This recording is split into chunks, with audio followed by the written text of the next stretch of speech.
fundraising, fund giving is not an obligation. That's why I wanted to direct you to John Stott's teaching and also your own reading of 2 Corinthians 8 and 9, where Paul clearly says, you must be persuaded in your heart to give from what you have and not what you don't have. One of the things we have to deal with in our world, all of us do, is the heresy that's come out of the United States of the prosperity gospel.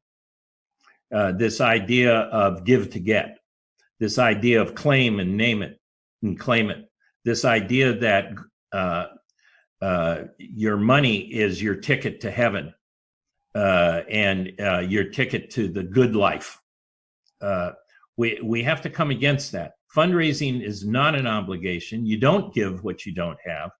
However, we need to give everyone, including that widow, the opportunity to give. It's their decision. You cast vision, you show them how to be a part, and then you honor them if all they give you is a nickel or $500. It's a shift in attitude towards this communion of giving and receiving, is to get away from this idea that there's an obligation. The Old Testament tithe was a tax. So I consider my taxes part of my tithing today. In addition, 10% was the assigned tax. The New Testament doesn't teach that. It honors it, but it doesn't teach it. So you can use that as a handle, but it's not what I teach. I just teach this: motivate people to understand what you're doing, find those that are really, and we'll get into this of discovery, who's supposed to be your donors and where are they and how do you activate them. We'll get into that in some of the practical sessions a little later down the road here. But we're in the communication of what God is doing and looking for who he's calling to participate with us. And some are going to be people that can make large gifts, and some are going to be people that can hardly feed themselves. And I've seen this all over the world. I mean, I've had the privilege of traveling to nearly 70 countries and getting and not staying in the capital cities, but getting out to the furthest reaches of where the gospel's at work. And I've seen generosity in the most difficult of circumstances. And all we are about is encouraging generosity, because it's out of that generous spirit that they are disciples.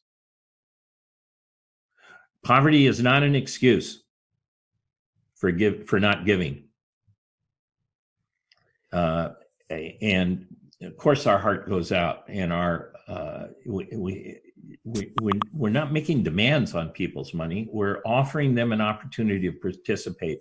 And if they can't, maybe there's a way we can help them. But that's the pastoring function of fundraising.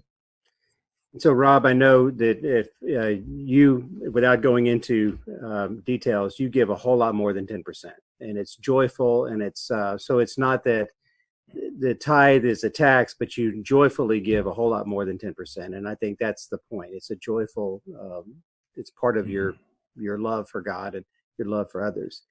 And so some people think that just as long as I give 10%, I've given enough. And that obligation mindset creates a problem rather than the joyful mindset, which leads to much more than 10%. Yes. And in looking at generosity, and particularly the materials and others that you can encounter on this issue and encourage, maybe jogs these journeys of generosity in your setting, we come to this place of giving because we want to, because it's a joy to participate in giving. And so we're just trying to encourage that and encourage a generous spirit in people.